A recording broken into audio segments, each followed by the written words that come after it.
Federal Workforce Fallout is sponsored by Prince George's Community College.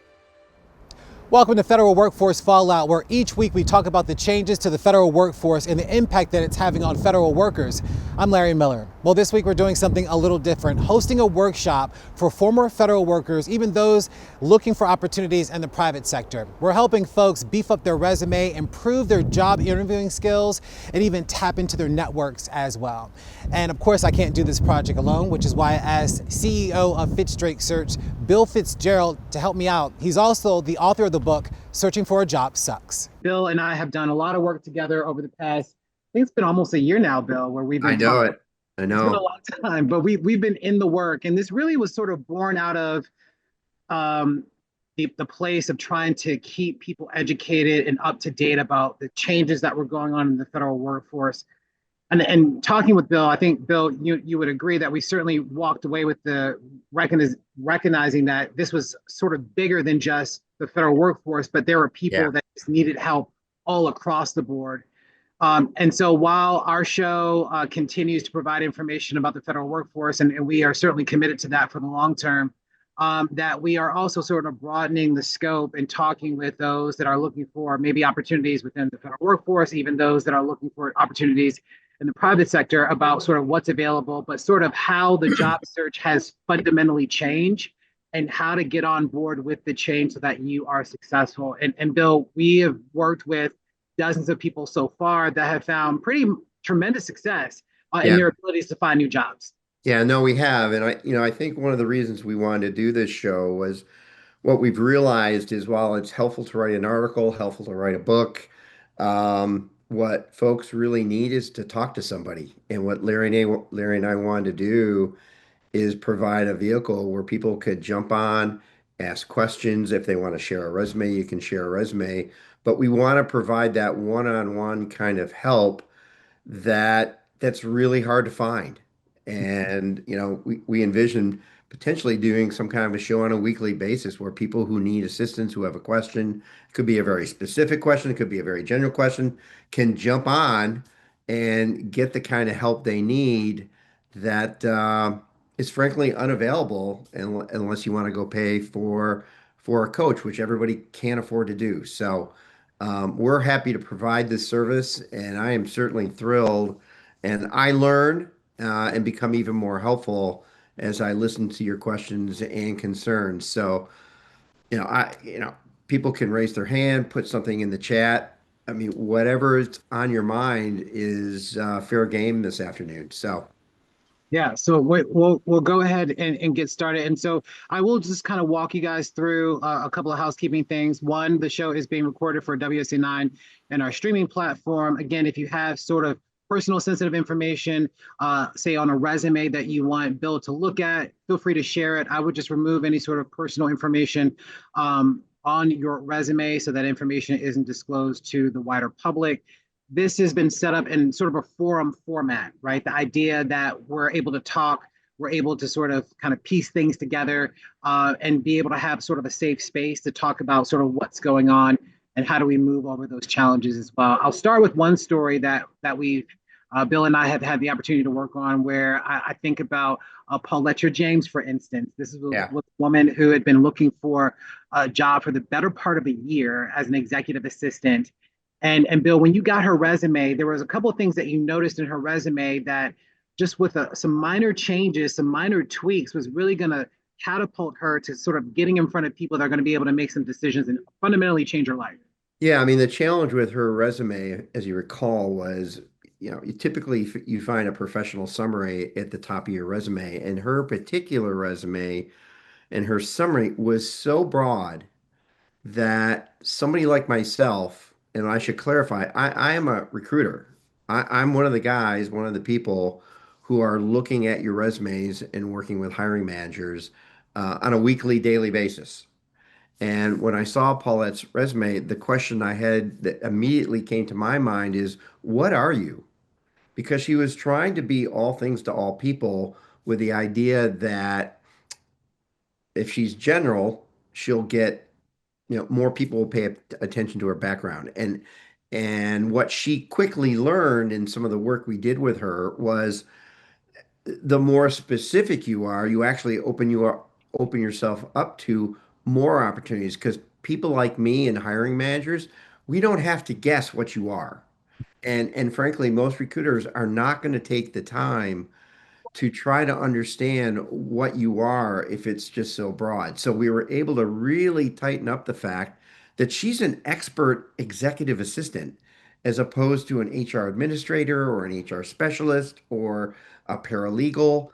We were able to really zero in on what makes her great, which in this market, I would tell everybody is just absolutely critical to be able to claim some area of expertise that people like myself can quickly grab onto. The other thing about her resume that we were able to really improve upon was there was no real statement about what she was responsible for in her jobs, and there was no distinction between responsibilities and accomplishments. And I can't tell you how critical that distinction really is. So we were able to give a clear description of what she was responsible for, but more importantly, or as importantly, we were able to work on her accomplishments so they really spoke to outcomes and how she was making a difference as opposed to just some statements from a job description. So we were able to not only improve her resume,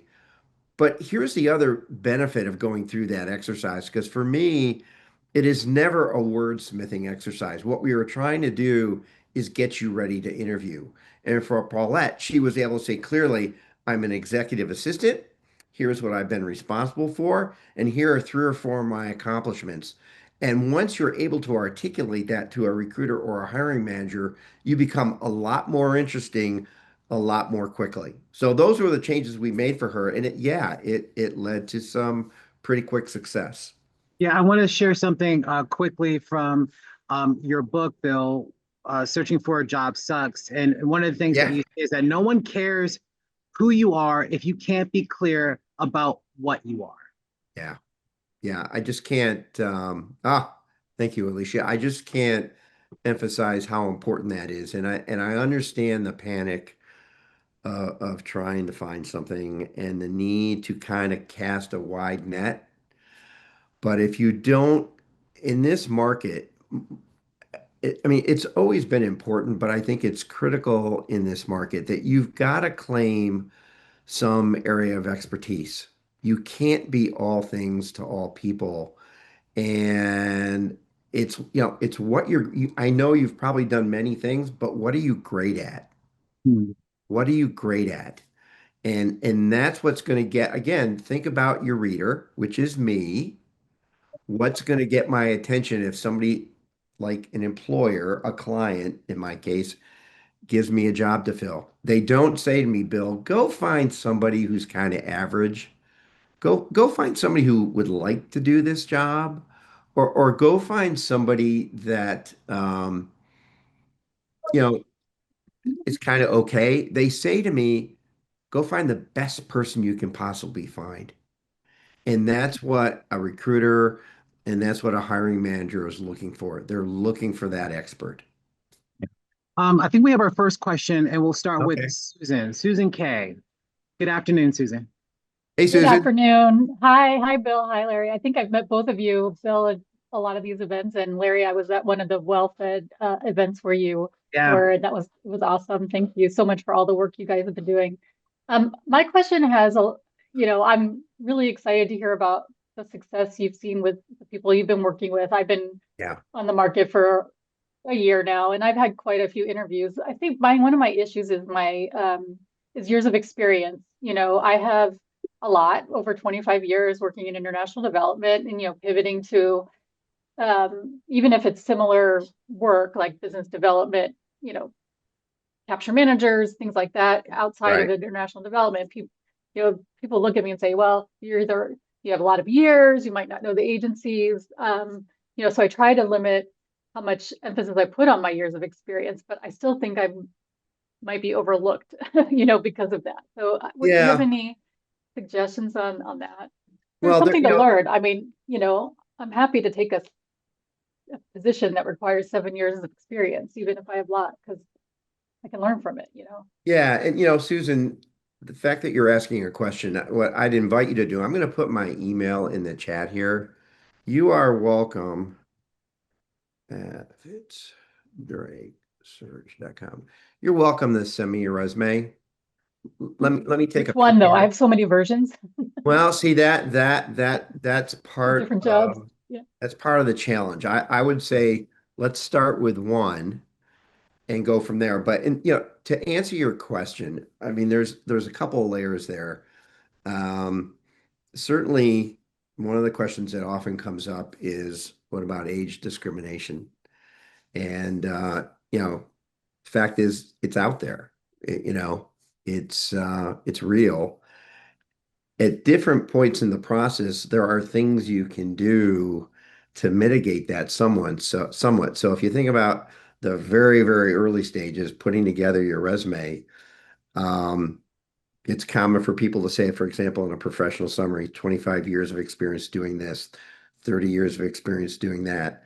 So leave that out. I mean, you don't have to emphasize the years of experience as opposed to business development executive working with, that, eliminates that right from there.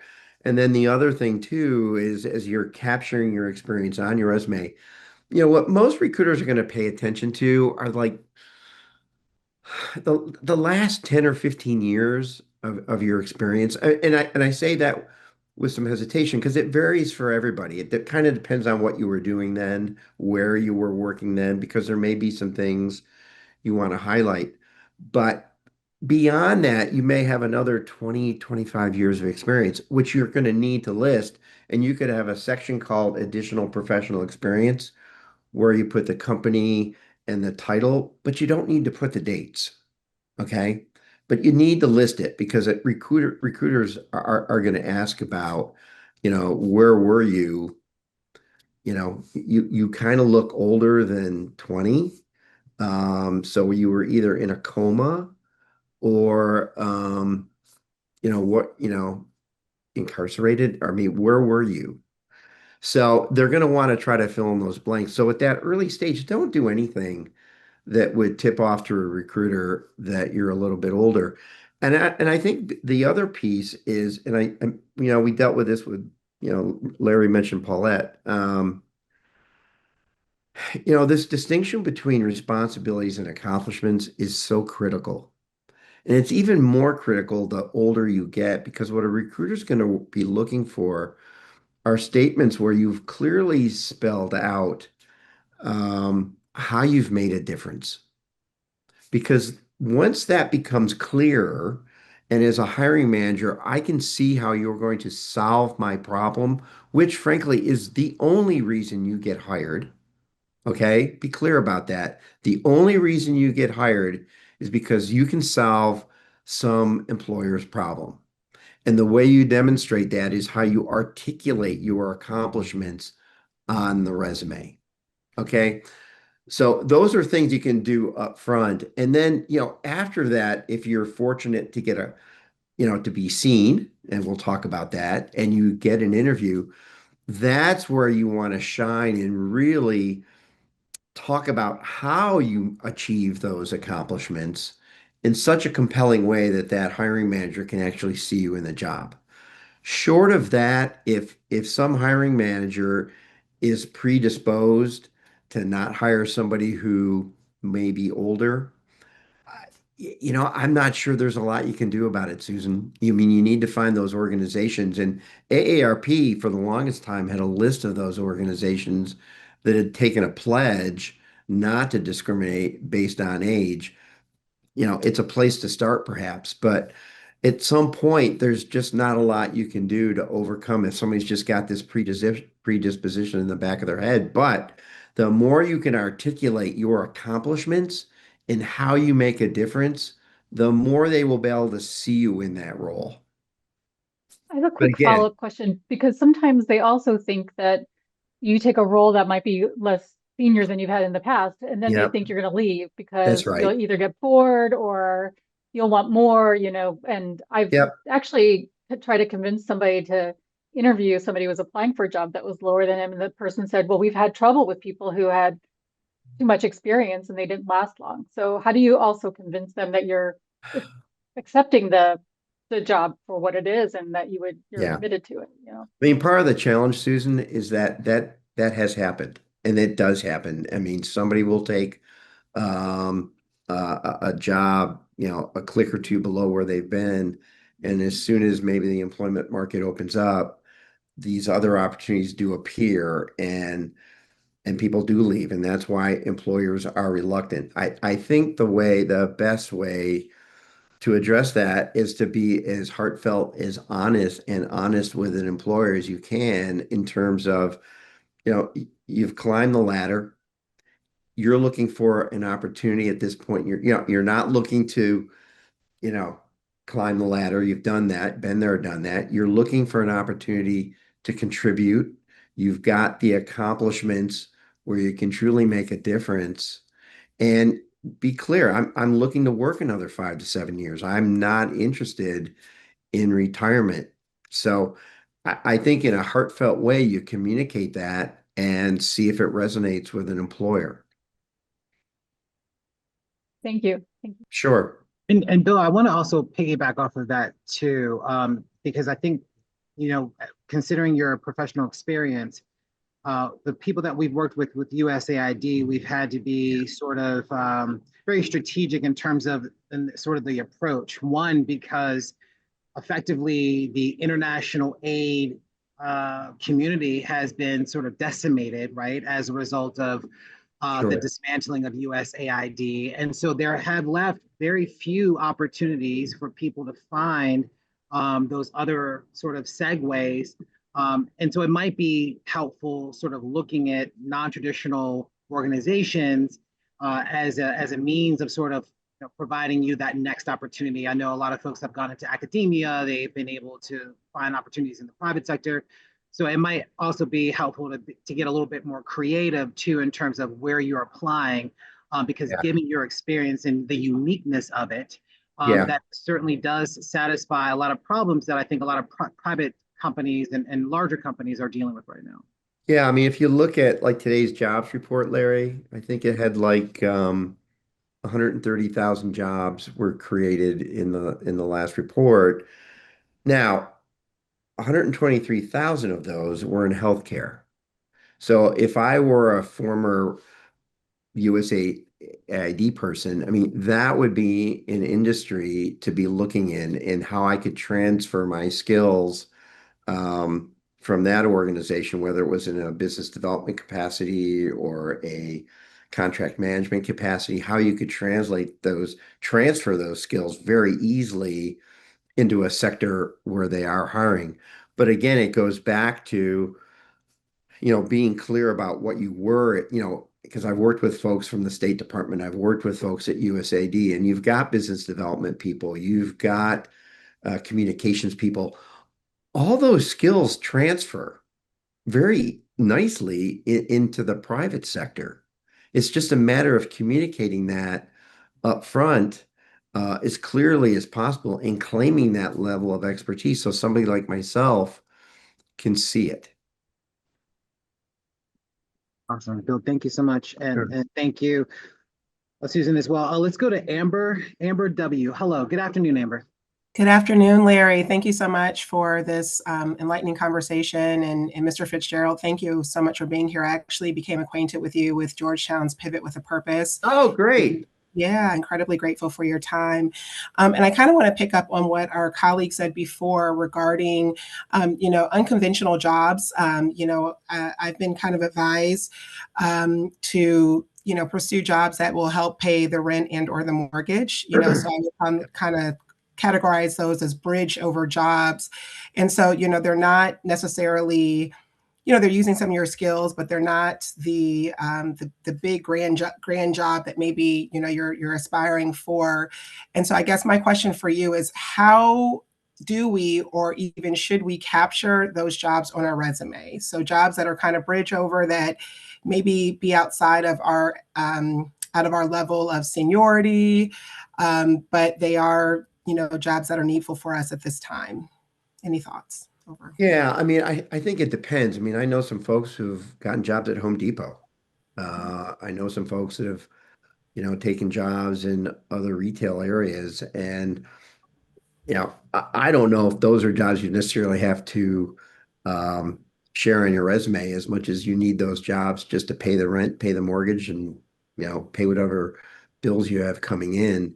Um, I would keep your resume focused on the professional level experience uh, that you have and that you want to pursue. I don't, again, it's all very individual. It would depend on specifically the kind of jobs.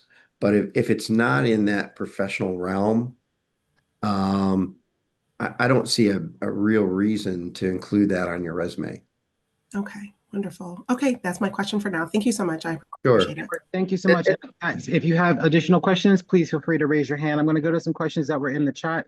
Okay. Sorry, guys, my glasses are good, but not that good. I think Luann G here was asking for resources to help those that have worked sort of in an international space, potentially for a USAID, translate those skills in a meaningful way to those that are working in the private sector. One of the things that I've done with some folks, and you can use different forms of artificial intelligence to do this, but we've actually used like ChatGPT to say, this is what I've been doing at USAID. What does this look like in the private sector? And it'll give you examples of of what those jobs might be that you can pursue. So that would be one of the first things I would do is I would use some of those resources to help make that translation.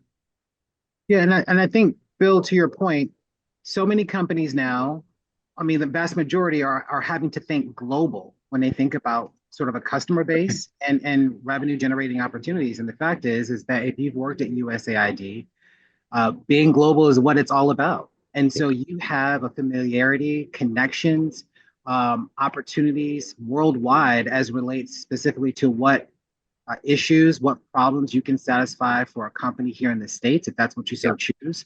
And so I think if you really thought about your experience in that way, as global as it is, as niche as it is, I think that you really would open yourself up to the fact that so many businesses would benefit and be grateful to have Absolutely. someone with your skills. Yeah. Absolutely. Because you've got skills around international skills that have to do with problem solving, that have to do with working cross-functionally, that have to do with pulling disparate groups of people together to solve problems. And those are skills that most folks don't have. So, finding those organizations with large international operations, might be a great place to look. I want to go to this question from Stephanie Silva here. She says, following up on ageism and seemingly overqualified, at what point should we start de-emphasizing years of experience? As specific example, is 15 years already risky in this labor market? 15 years total? If that's the, Stephanie, if that's the question, And Stephanie, you can feel free to come off of mute and chat with us too. yeah. Yeah.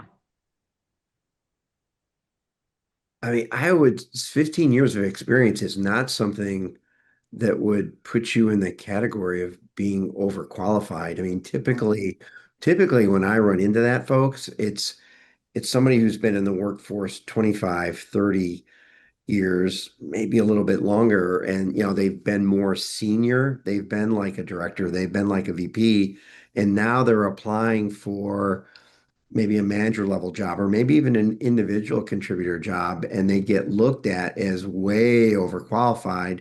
And that's when we were talking to Susan earlier. It's really important to be able to have that when you get the opportunity to have the conversation with that hiring manager about where you are in your life, what it is you hope to accomplish.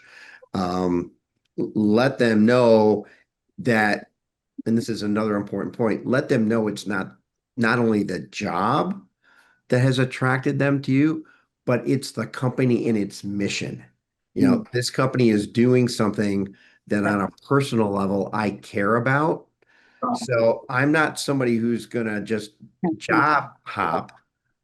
I'm somebody who is more focused on the work I'm doing and how not only am I going to make a difference, but how this organization is going to make a difference. I mean, so much of this, folks, when you get into that point in the process, I mean, we're talking about interviewing. I said earlier, the only reason you're going to get hired is because you can solve a problem. Beyond that, the other reason you get hired is because there's a chemistry between you and the person that you're, speaking with. So at some point, it's less about selling and more about telling them why you're a good candidate for a role, in spite of what may appear to be way too many years of experience for the role you've applied for. Bill, Stephanie adds, she's having some microphone issues, but she says that there are many roles for which I and others feel both over and underqualified. And this gets worse as you're advancing your career. JD might ask for 7 to 10 years, and you have 15 years plus, but not in the specific, quote, traditional profile for that role.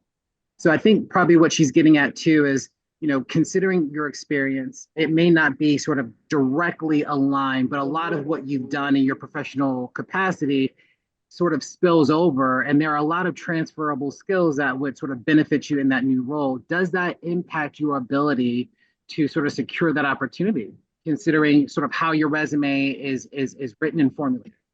Yeah, I mean, I think it can. Again, remember what you're trying to show in your resume is how you can sell and solve an employer's problem. And the mistake a lot of people make is rather than think through accomplishments, and I'll give you a way to think about it. They almost have statements from a job description. And what I'll often see, people will give me a resume and there'll be bullets, right, next to their accomplishments. So here's the question you want to ask yourself after every bullet. Why did that matter? A snarkier way to ask that question is so what? And if you've ever heard the expression around asking why 5 times, you want to answer the question with another bullet and then ask yourself again, why did that matter? Because what you're trying to do is get as close as you can to some kind of result. When I'm reading a resume, one of the ways I can tell that we've gotten to that point, and it's a very simple formula, and it's basically outcome and action. So I'll see something written, here was the result, here was the impact, and then I see the word by, what you did.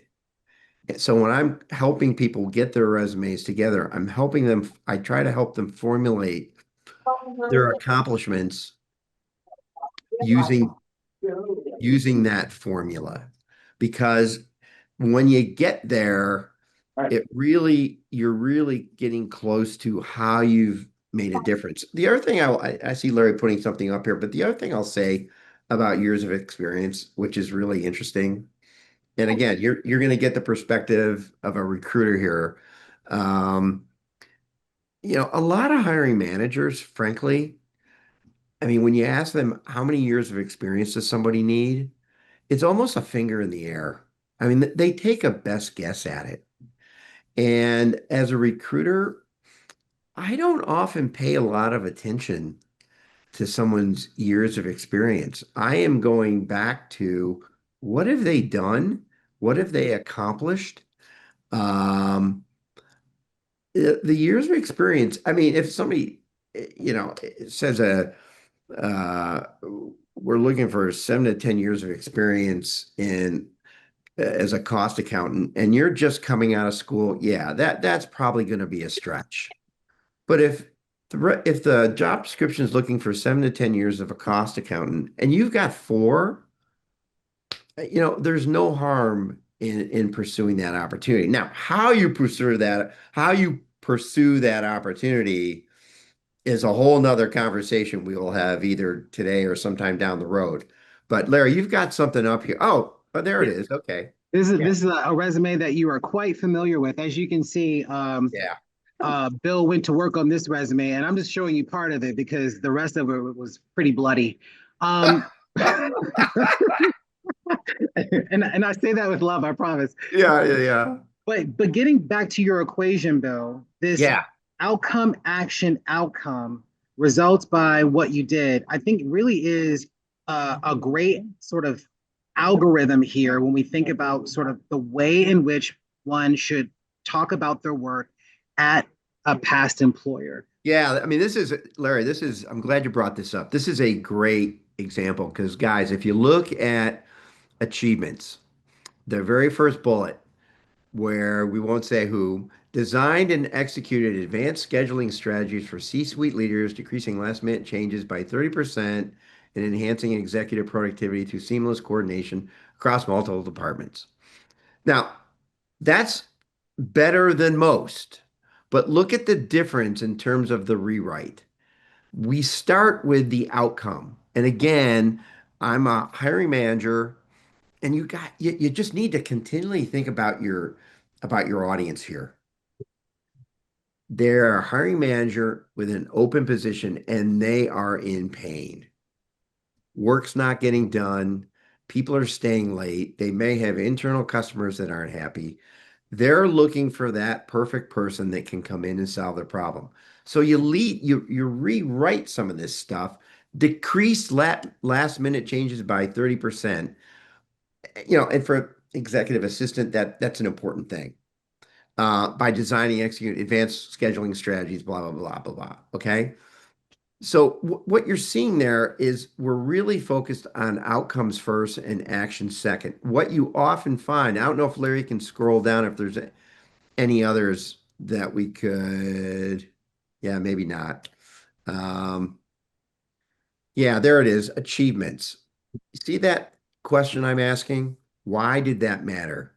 Developed and created over 15 training materials, process documents, screen recordings, blah, blah, blah, across three. Like, so what? Why did that? I don't mean to start, I don't mean to sound snarky, but it's like, why did that matter? And you want to translate that into an outcome. And I think we did that, reduce project execution by 20%. Yeah, so the one above that, they developed flowcharts and enhanced clinical support. And we translated that back into reduced project execution by 20%, improved leadership knowledge transfer consistency.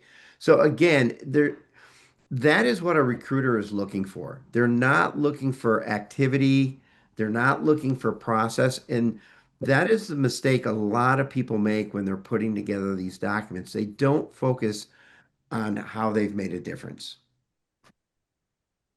And certainly that equation was even helpful for me, Bill, when I was thinking about not just myself personally, but also loved ones as well. It's like, we never really think about sort of the resume telling that sort of story, whereas more Yeah. outcome driven, results Yeah. driven, as opposed Yeah. to a job description of what you did. It's Well, really and the yeah, impact that you've had. and you talked about USAID earlier, Larry. I mean, my experience in the last, like you said, year, working with folks coming out of the federal government, they have a tendency to talk a lot about action or process.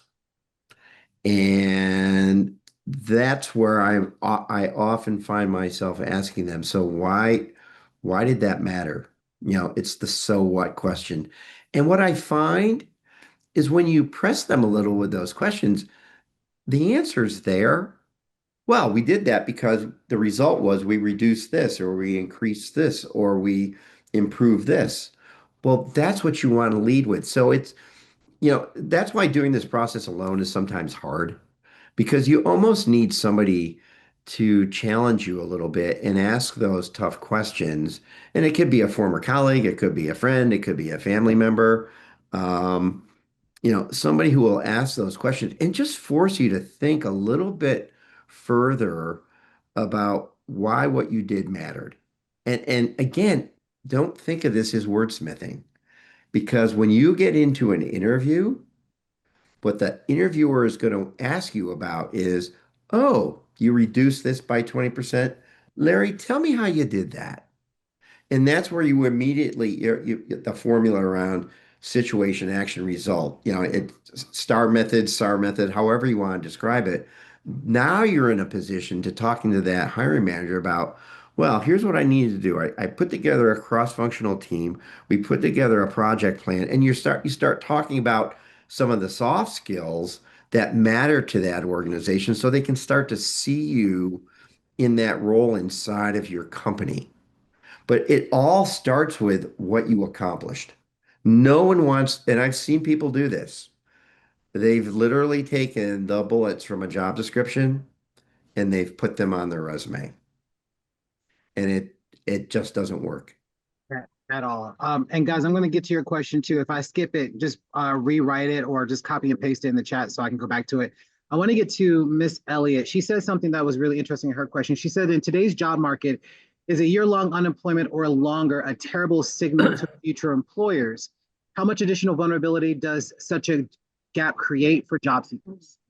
You know, I would tell you, I think years ago, um, again, speaking as a recruiter and hiring manager, hiring executive, that would always be a little bit of a red flag. Um, what I would say to you now is less so. Particularly if you're somebody, I mean, I don't know where everybody on the call is from, but if you're all local or yeah, reasonably local and connected to the federal government, everybody knows what's gone on. Mm. I had one woman who was trying to convince me that the reason she couldn't find a job was because she was let go when her whole department basically was let go in a particular office of the federal government. And I just couldn't get her to understand that people get that. And you don't need to try to explain that away. So, the fact that you've been out a year and you've been part of this whole bloodletting at the federal government, people get it. And you don't need to go on, as I've seen and heard some people do, and explain why. Hey, Bill, I was at this, this person I know, I was at the State Department and they eliminated my department and we've all been on the market since. Okay, move on. So I think right now it's not as big an obstacle as it was years ago. Yeah, it seems like people are rather tapped in, which is interesting because Yeah. Bill, that last show that we did when you were here in Washington, I know you missed the snow. Um,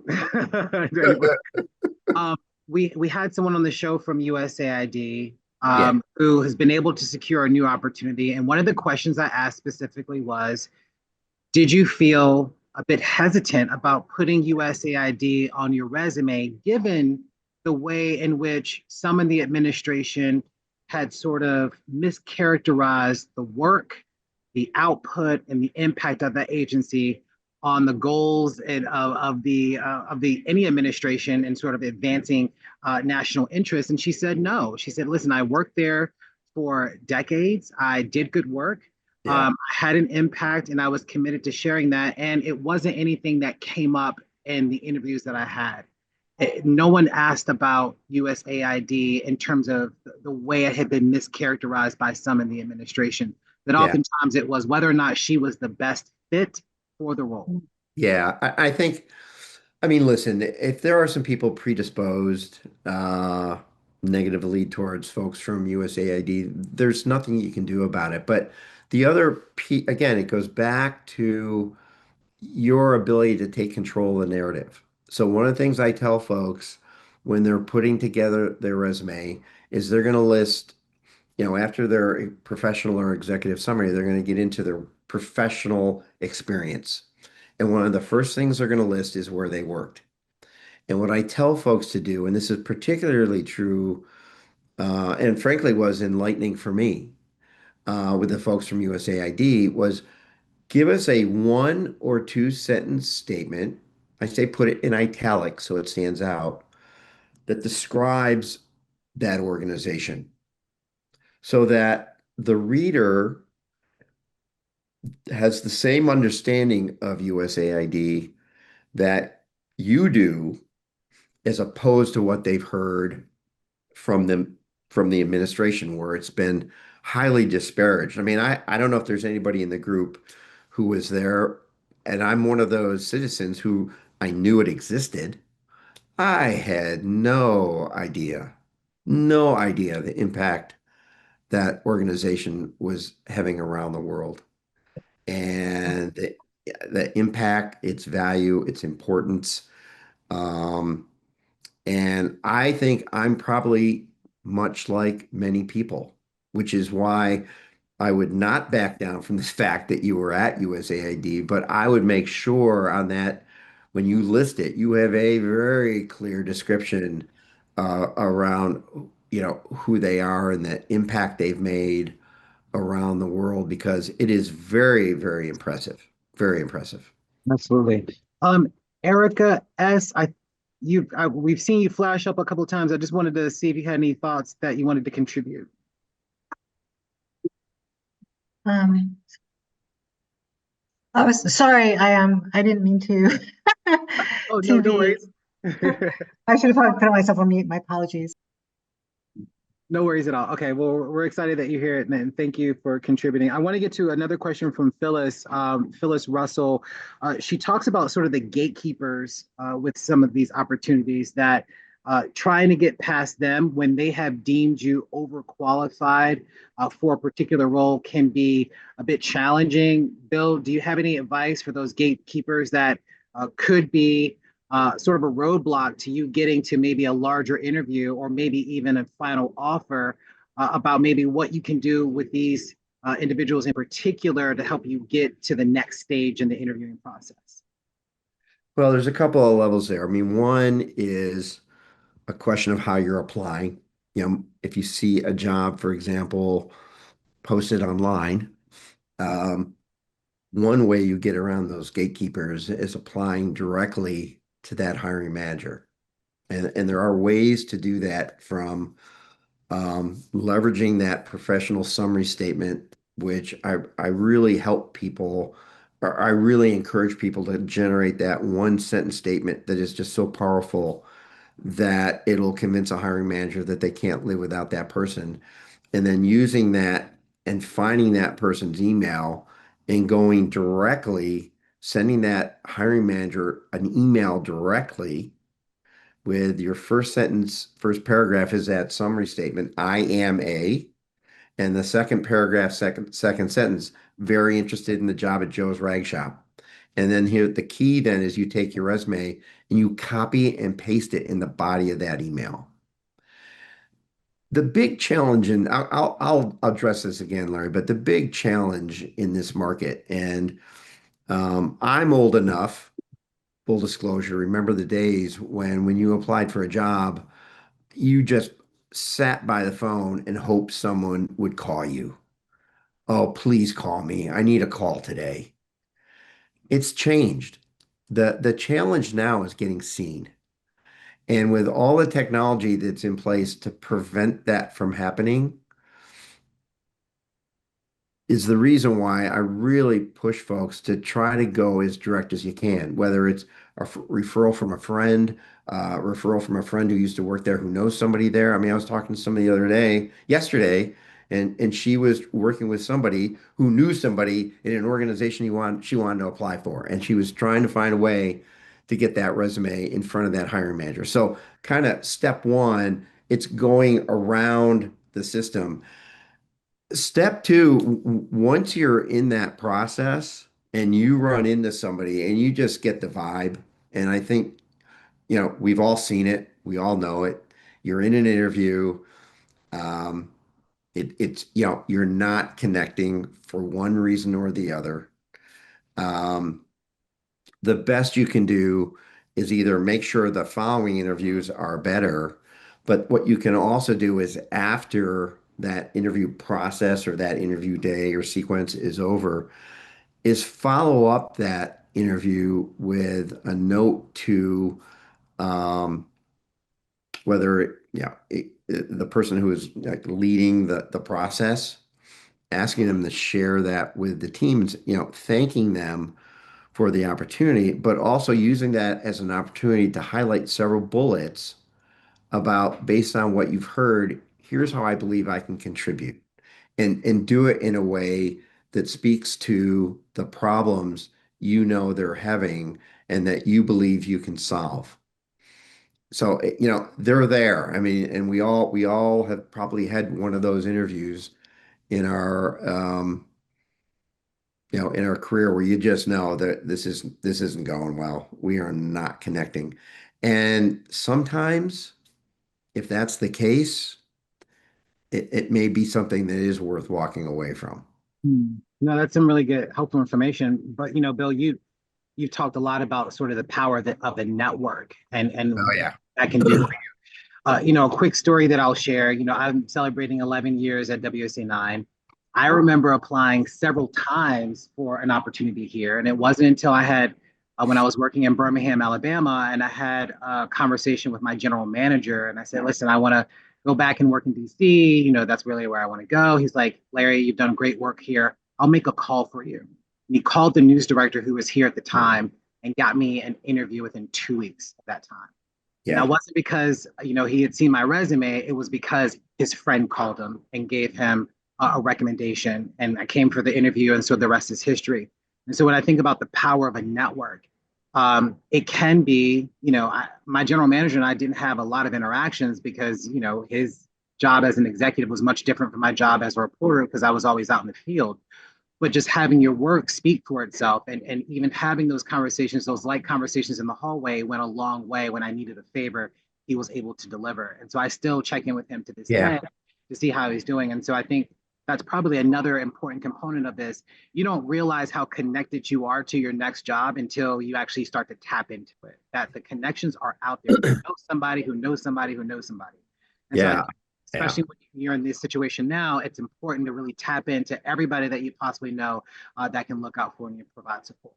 Yeah. I mean, this is a whole conversation unto itself, but Larry's, you're absolutely right. And yet one of the things I'd ask everybody on the call to do right after the call is over is whether you use your phone, a Word document, or something. I would ask you to do this. Write down the names of three people who at some point in your career have been a coach, have opened doors, have provided advice, made a referral, who have been there when you needed assistance. And write down those three names. And then ask yourself, when was the last time you reached out to that person simply to say hello and ask how they're doing and to give them an update on how you are doing?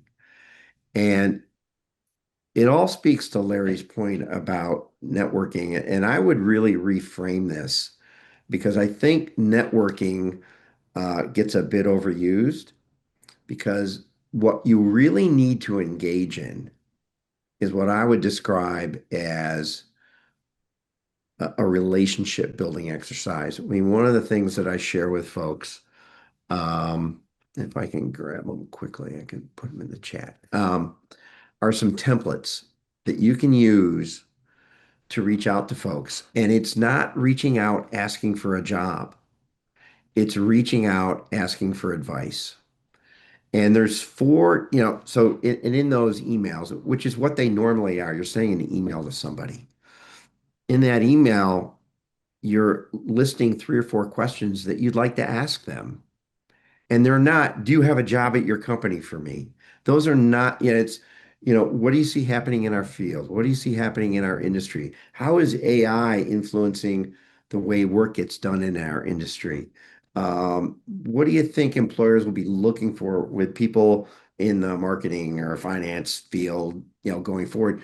You're teeing up a conversation with the goal of rekindling a relationship, because what you want to do is put yourself in a position where you can ask four critical questions, okay?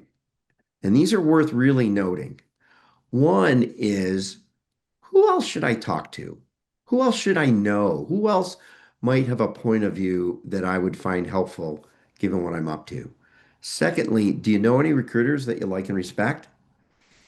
That that I might be able to reach out to? Because here's what I would tell you as a sidebar. Recruiters can be really helpful, but they are really hard individuals to connect with because when they need you, they love you. And I'm sure many of you have had this experience. When they need you, they love you. And when they don't, they'll kick you to the curb. And it's just the nature of the profession, unfortunately. But if you can get a warm referral to somebody like me, well, I'm gonna respond and I'm gonna have a conversation. Three is, can I reach out and give you an update in 5 to 6 weeks? Okay. Um, and most people are going to say yes, so do it. You'd be shocked at how many people don't. And fourth, anything I can help you with. I mean, look at your resume. Have you been doing some stuff around AI? Have you been doing something in your field that the person might find interesting? But the goal is to continue that conversation because what I hear from people, well, I reached out to 4 or 5 people and nothing happened.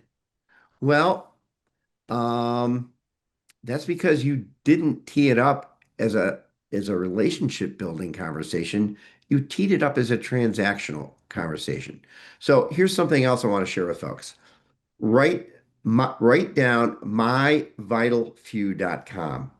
Okay? Myvitalfew.com. If you are a Mac user, and right now that's what it's designed for, we've developed a Mac OS application that will actually help you navigate this entire networking process, relationship building process. It's got some really cool tech. So you can actually upload all of I don't know if people realize this, but you can actually download all of your LinkedIn connections. I mean, LinkedIn gives you the directions on how to do that. You can upload them into this app. And then if any of you, and no self-disclosure required, have ever been on a dating app, like a Tinder.